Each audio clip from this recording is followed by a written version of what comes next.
Hello, welcome to our video. This is BM Home Repair.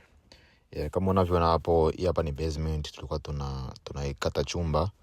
Maana mwenye nyumba akasema basement yake ni kubwa sana, so akataka kate chumba kule chini ili apate chumba ambayo kama ni wageni sijui whatever.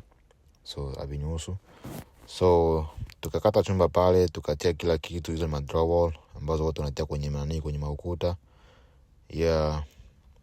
So drywall zina kazi kiufupi yani. So unapaswa kutia drywall, unatia mud for the first time, una sand, unaweka tena mud ya mara ya pili, tena una sand, unaweka tena mud ya mara ya tatu, una sand tena. So mpaka wall iwe clear, iwe sawa, haina hata kitu ambacho kinaingia ndani. So wall yote inapaswa kuwa yani iwe same level. Vitu kama hivyo. Tukatena mlango kila kitu. Now tunamaliza. Now iko clear everything. Tukatena mlango. So kama kuna basement yako ambayo iko ni kubwa sana, unapenda tima chumba, nipigie simu, let me know. Kama uko inja state, nipigie tu simu, tutaelewana kila kitu. Inaitwa basement finish.